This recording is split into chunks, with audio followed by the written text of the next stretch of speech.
Hello, Fiona. Good to see you, and thank you so much for this opportunity. I would like to ask you about Russia.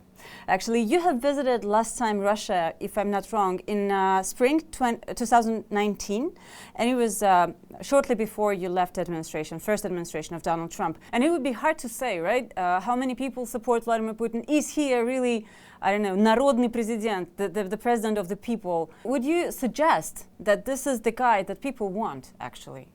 I think at this point he's become the symbol of the state. So in that respect, you could say he's narodny.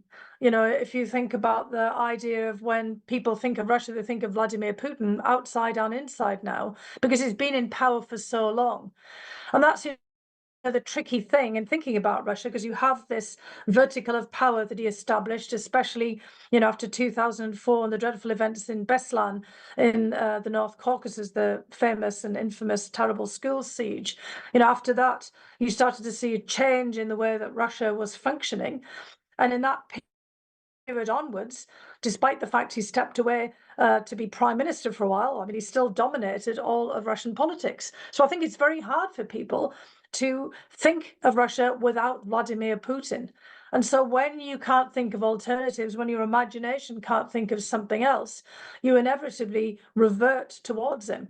I mean, it's a cult of personality for some people, but for many others, it's just he is the symbol of the state.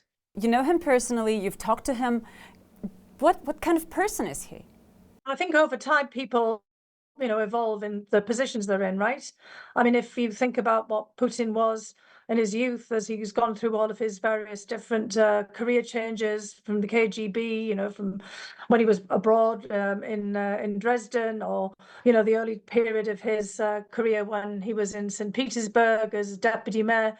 I mean, these are all different variants of Mr. Putin. I mean, you and, you know, others may recall that I wrote a book along with my Brookings colleague, Clifford Gaddy, about Mr. Putin operative in the Kremlin. And we looked at, you know, different aspects of Putin. You know, that there's always, you know, he's a multidimensional figure. But over time, he's become more and more isolated. And I think that the kind of person that we're dealing now is somebody who lives in a bubble, you know, and whose own judgments are very much affected by, you know, what they think about themselves in terms of the confidence that they have in their own actions and their own, you know, kind of ability to always do the right thing. And I think that the version of Putin that we have now has become a darker version of the person that he was before, and a narrower, smaller version, which is ironic given the power that he has.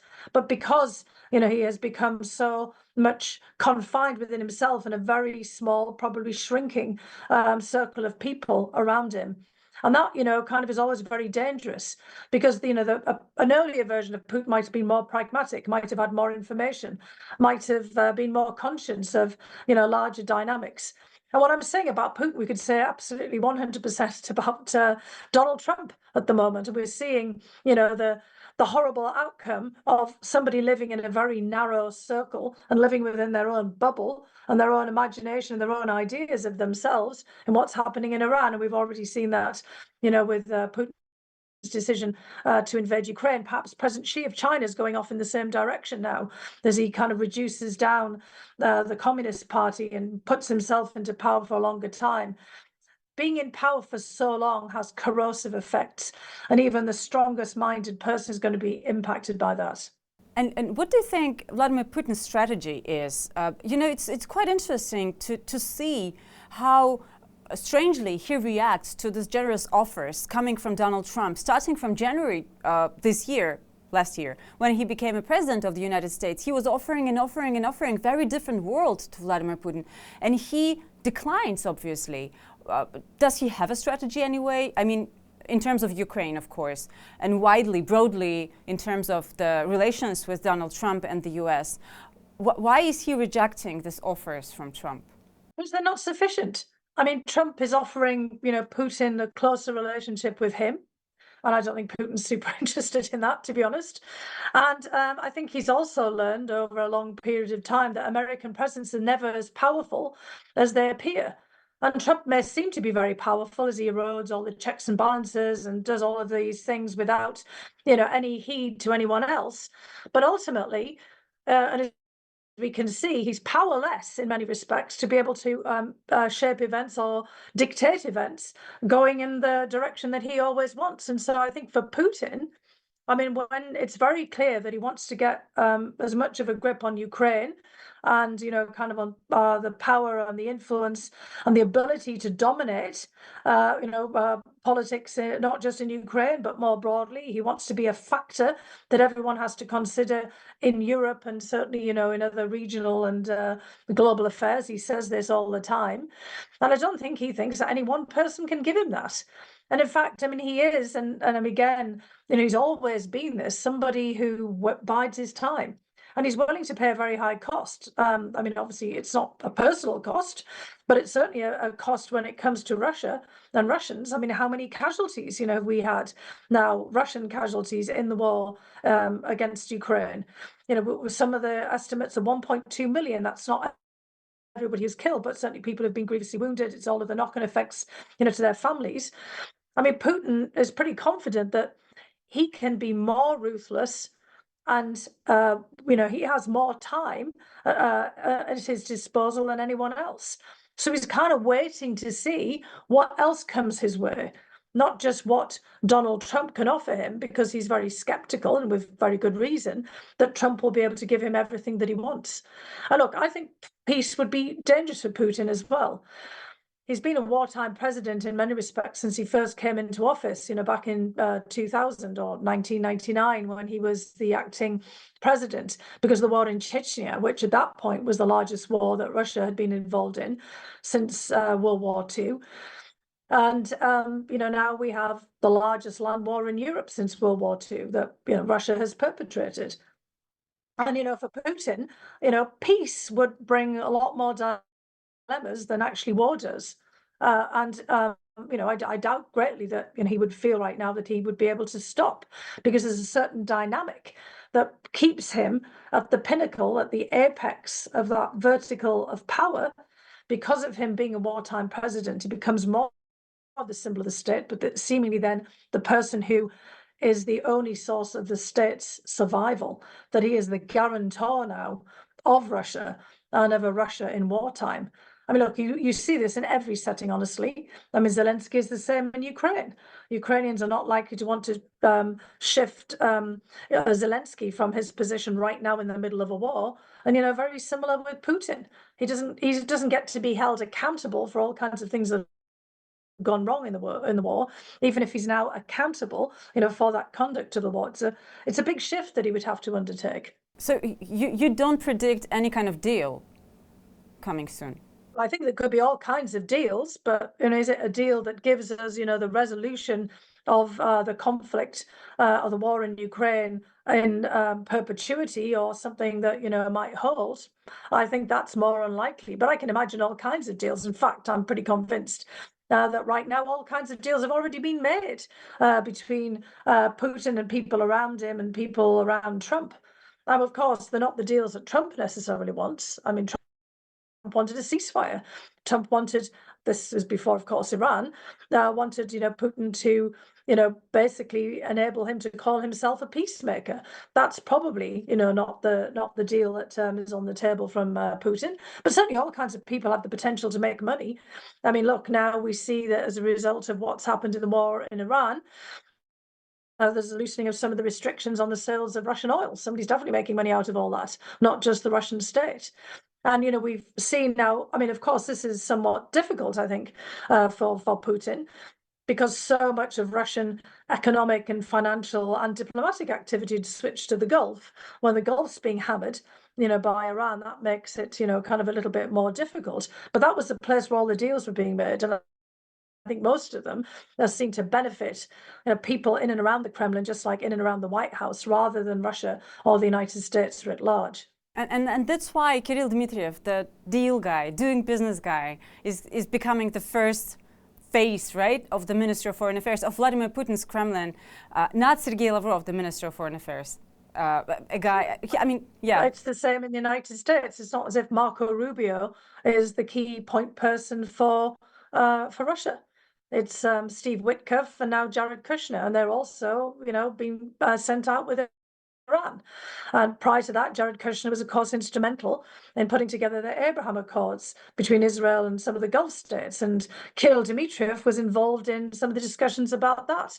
That's back in that, period from 2019, onwards. So, look, I mean, this is now a world in which envoys and business people, but not diplomats, plenipotentiaries are really in charge of these negotiations because they seem to be the better representatives of the interests of the people who are at the top who are pursuing these deals. Although Kirill Dmitriev was never as close, honestly, to Putin as obviously Jared Kushner is, to Putin as his son-in-law, or Steve Witkoff, who's been a lifelong friend, or at least a friend for many decades in the New York real estate business.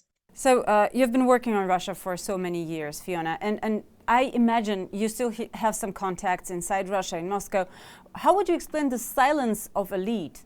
No one is trying to change the situation. I mean, I come from Moscow as well, but this is the question that no one can get a direct answer. Of course, we understand that people are scared, but still, there are no signs of any kind of, I don't know, any kind of protest inside this Kremlin walls, or more broadly in Moscow elite. Why so?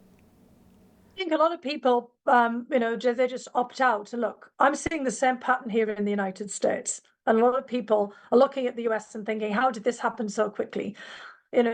Yes, the US still had the legal system that's trying to kind of operate and push back against Trump, but the Supreme Court hasn't been, what people anticipated that it would be. Now, admittedly, in Russia, the Supreme Court is very much, a one-man affair, tied to Putin, with the Supreme Justice as the guarantor of the Constitution. It operates very differently. But, you've had protests in the United States in specific places as a result of the government intervening in Minneapolis, and before that in Oregon and in California, but you've not got nationwide protests because the United States is also a very big and diverse country. And there's not, kind of even with the Democratic Party, there's not organized opposition in the way that you would think that there would be. And, you've also got a very high barrier. And this is where I think what's happening in the US is instructive for explaining what's been happening in Russia of entry to protest. The killing of Alexei Navalny, the arrests of people just holding blank pieces of paper, standing on a corner, people putting stickers in the supermarket, in small acts of protest. All of this, has come down with, extraordinarily harsh punishment. For Navalny, the ultimate punishment, of course. But you did get, a mass exodus of people at the beginning of the war. The people who, really were opposed to the war, like yourself, I mean, leaving and trying to kind of set up, some kind of way of pushing back, but from the outside, not internally. And look, I think in the United States now, after, the deaths of US citizens who've been protesting, in Minneapolis, that's, been really rather shocking to people. The repressive tendencies of the Trump administration going after people who are their critics. Just, in the last couple of days, the head of the communications agency, the FCC, saying he wants to pull away the licenses from any of the broadcasting outlets that are being critical of the war. I mean, these are the kinds of things you've had in Russia for quite some time. It makes it very difficult for people to get reliable information. You've got mobile phone blackouts now that, you didn't have so much in the past. But I think, all the time that I've spent in Russia and all the time I've spent studying it historically, when the Russian Empire and the Soviet Union, it's very difficult to get a mass movement. And, it took the Bolsheviks, in fact, a very long time during the Civil War to really entrench themselves. And constantly, having to engage in, repressive action and, kind of interventions all over the Soviet Union. And then, after World War II in places like the Czech Republic and Hungary, et cetera, it's very hard when you have the monopoly of violence and the monopoly of force, as Russia does in the state, for people to push back. Same, with Iran, when Trump is basically saying, and the Iranians have been amazingly brave in terms of their protest, but they haven't had the traction because, there's been a willingness to kill tens of thousands of them. And, kind of in Russia, what Putin has done has avoided doing that by making really harsh examples of people for doing next to nothing, making it very clear about what might happen if there was a kind of a larger protest movement. Plus, I don't think that people in Russia have been as desperate as people have been in Iran. The Russian economy, up until now has been doing pretty good. I mean, Putin has, been very lucky in, how well the economy has been doing, up until the war in Ukraine. Of course, now oil prices are going back up again, and there hasn't been, for such a long period, quite the heavy-handedness in terms of sort of economic pain for the average Russian, which I think also kind of has taken down some of the temperature. Plus, people are paid a lot to go and fight in the war. This is a mercenary force, a contract force. It's not conscripts, like it was, to the previous periods, including in Chechnya. So you're not getting, the same backlash. I was wondering from the very beginning when I started to try to reach you out, I wanted to ask you this question. You've spent some time with Donald Trump, with his first administration, and you know him personally, and it's really interesting what kind of chemistry he has, if he does have this kind of chemistry, towards Vladimir Putin. Because sometimes it's really hard to explain why he trusts him, why he offers him so much, why he sometimes trusts Vladimir Putin more than people from inside, from the White House, from Washington. What is that he feels towards Vladimir Putin? Well, look, for me, it's pretty obvious. On the one hand, also, this is what Putin was trained to do, right? Was to basically, as he said it, and he's had it many times, and Pierre and all the rest of it. His specialty is working with people. So basically it's like he knows how to manipulate people. And Trump is unbelievably easily manipulated on the one hand. We could all manipulate him because he responds to flattery. He'll respond to anybody who says nice things about him. When I was in the administration, if Putin said something nice about him on, Russian television and it got to his attention, he'd want to call him right away. He basically needs respect and from Putin. Putin gives him just enough, to kind of keep him hanging on. It's like, it's sort of a manipulation of somebody in a one-sided relationship is what's going on here. Because Putin doesn't have any chemistry with Trump, but he understands how Trump operates. I don't think he likes him in the slightest, but he likes what he's able to do with him. And, for Trump, there are very few people in the world who he thinks of as his equivalents. Everybody else for him is nothing. He doesn't even think prior presidents are anything. He's even rude about Abraham Lincoln. He's recently said, people tell him, he said, which he's making this up, of course, that if he was in an election race with Abraham Lincoln, that he would win. And he said, the presidents who will come after him are idiots. There's only him, who is the incredible person and the great genius. He's an unbelievable narcissist, and every leader is a narcissist. Putin's a narcissist, but he's not to that extreme. That Trump is. Trump is very vulnerable as a result of his narcissism because his ego is so fragile that he needs constant reinforcement. And again, the only people who can reinforce that are Vladimir Putin, President Xi of China, and to some degree, we should be Queen of England or kings and queens, people who have got exalted status. It was previously the Pope, but he isn't particularly like this Pope, and he wasn't super fans of the last Pope, so it's all, for Trump, it's the rest of us are nothing. We are absolutely nothing. And anybody who goes to work for him is then diminished because they go to work for him. Putin recognized this with Rex Tillerson. Rex Tillerson was an incredibly powerful, influential man as the head of ExxonMobil, Mobil for a very long time, one of the largest oil company. And then he became Secretary of State. And when he went to visit Putin in that role, for the first time, and Putin had given him, all these orders and, kind of awards before that, he basically said, Rex, nice to see you again. Last time I saw you, you were the CEO of ExxonMobil. Now you're the US Secretary of State. My commiserations. Because Putin understood right away that he diminished himself. And Trump was always dismissing him, or, generals and everybody else. It didn't matter what you'd done and who you were. For him, you were just staff and secretary. I mean, I realized right away, my very first encounter with him, that I was going to get absolutely no way. He didn't even bother to look at me. I mean, perhaps if I'd been a beautiful woman, he would have looked at me. But, he didn't care at all about, whether, I had any expertise at all. He just assumed I wouldn't have any. What's writing a book or doing research or spending years. He was interested in Rex Tillerson because he'd struck multi-billion-dollar deals with Putin. But all he wanted Tillerson to do was to facilitate his meeting with Putin and then let him get on with it. Nobody could tell him anything. It's all about himself and his judgment. And Putin plays with that. He plays with it, really very cleverly. And that is the reason why you left the first administration, right? You gave him advices and he didn't listen. Well, I didn't even get a chance to give him advice directly. I mean, I always had to, brief the national security advisors and the Secretary of Defense or State or, whoever would, listen. I mean, we'd all try. But, I had decided that I would, stay there for 2 years and a maximum. I said a bit longer, because I also didn't want to get wrapped up in all of the internal politics. Well, I did, of course, but you can never be, really certain that you're going to pull those things off. But as I said, I thought it was worth a try to be able to explain to him the kind of person that Vladimir Putin was, but also about how Russia operated.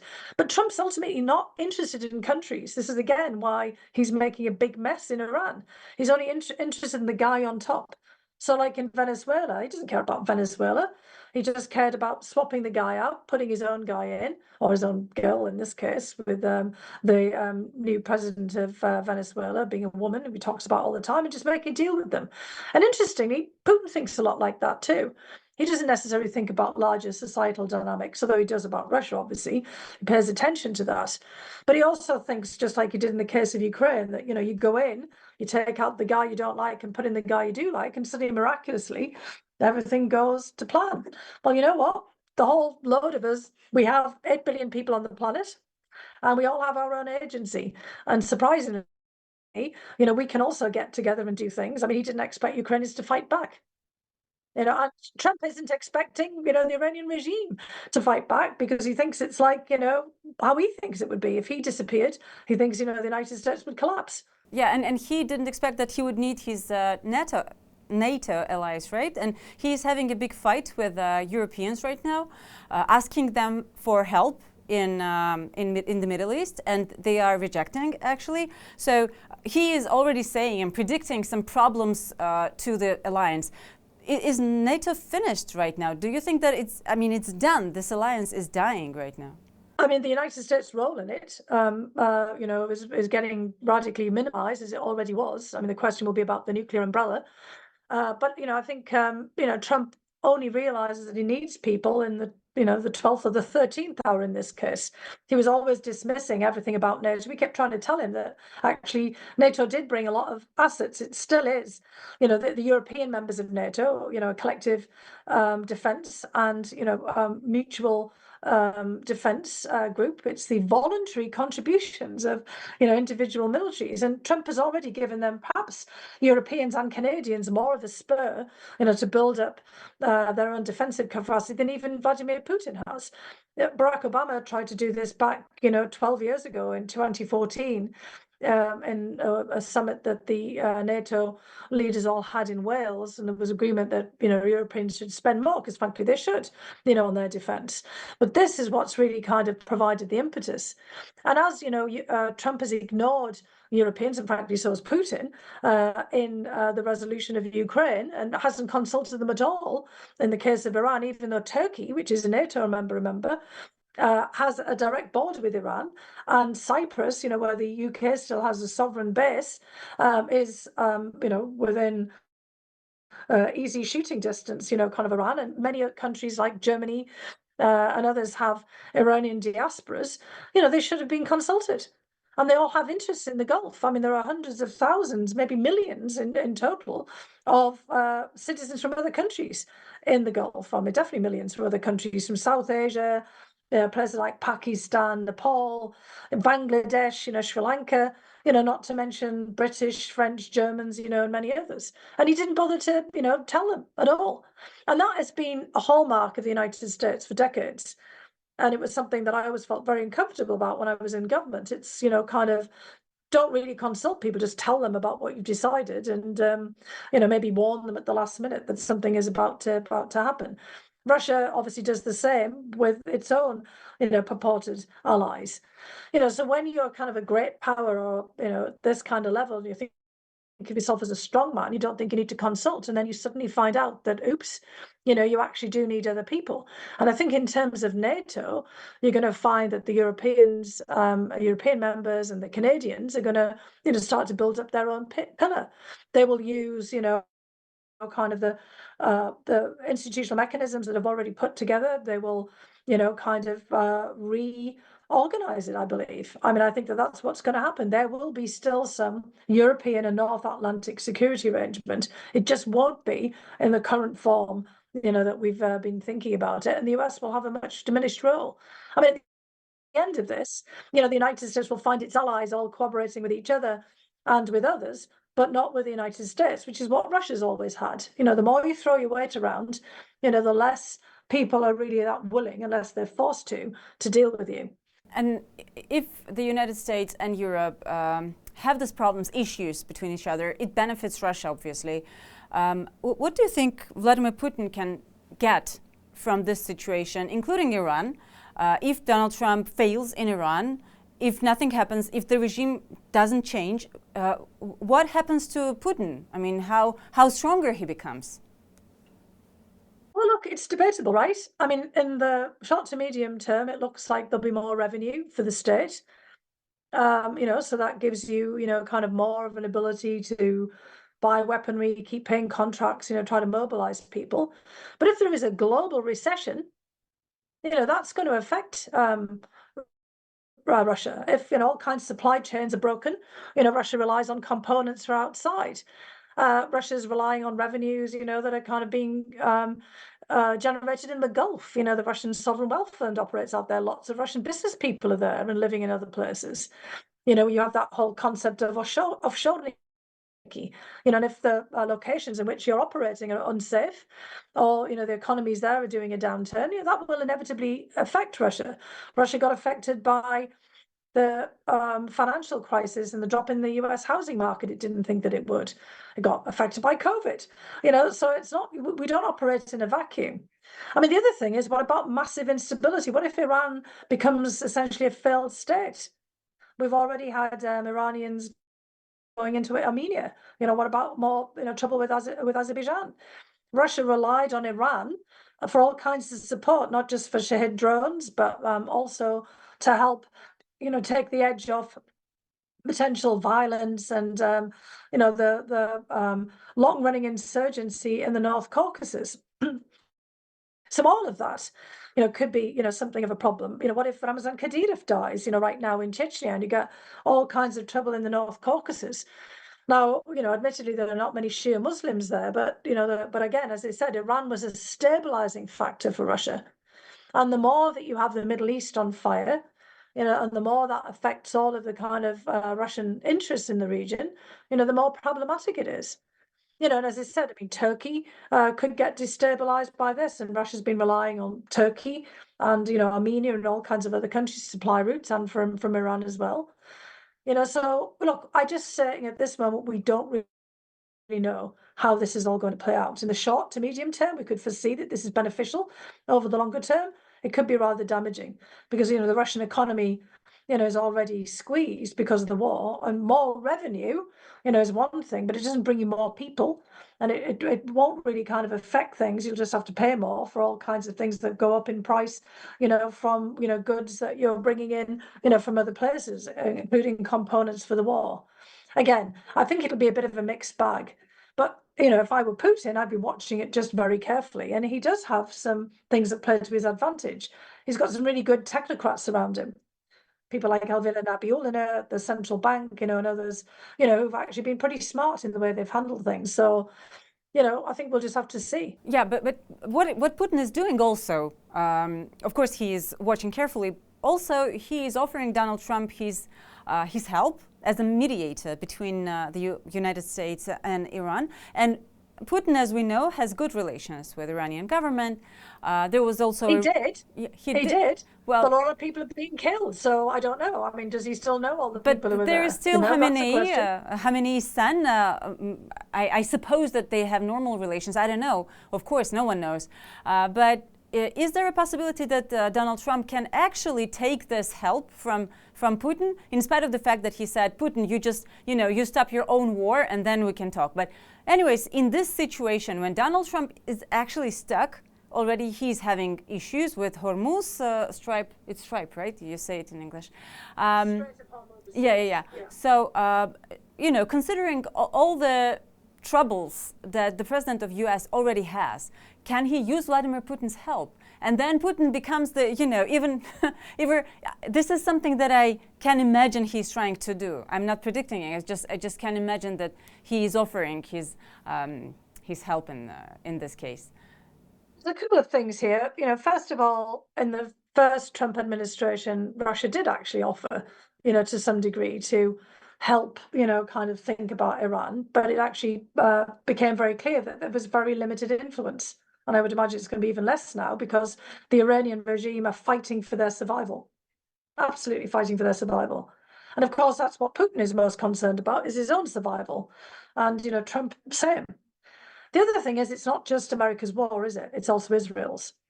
And, back in 2019, I took part in a very unique and maybe it'll never be repeated again meeting of the national security advisors of Israel, Iran, and Russia, United States and Russia. And part of it was about Iran. So Israel, United States and Russia. And part of the discussion was about Iran. Because Russia was saying that Russia was also a major guarantor of the security of Israel. Well, the Israelis don't think like that now, not after October 7th. And Netanyahu and Putin probably still have, a reasonable relationship behind the scenes. They're very similar people, and they've been cultivating the relationship with each other for a long time. But a lot of Israelis think of Russia now as an enemy because of the way that Russia seems to switch, at least on the top, their approach towards Israel after October 7th. And, started to, try to court Hamas and everything else as well. So I doubt greatly that Russia will be able to, and Putin will be able to do anything to kind of mediate a war, in which Israel has, some pretty clear goals. I mean, in fact, Israel has goals towards Iran that are very much the same as Russia's goals towards Ukraine, which is to completely and utterly destroy the ability, of both of those countries to be able to, continue as independent, strong sovereign countries. Israel wants Iran completely neutralized, certainly under this regime, and wants to have a weak Iran looking outward. And Russia wants to, eliminate Ukraine's possibility of, functioning as a significant state. And so, I mean, Trump is in a different place from that. I mean, he wants to have a great success, definitely in eliminating the Iranian regime, but he wants to make a deal. And I don't think, that Putin can give him a deal, just like Trump actually can't give Putin the deal that he wants on Ukraine because he can't hand over Ukraine to him. He doesn't own Ukraine. So this is a major problem for all of them. This is going to be really hard to untangle. Now, Putin can play at this as he did with Afghanistan, as he has done, many times with Syria, as he has done with Iran before. In fact, I think, Russia was somewhat helpful with the first, Iranian nuclear deal. For sure it was. But this is a whole different world now.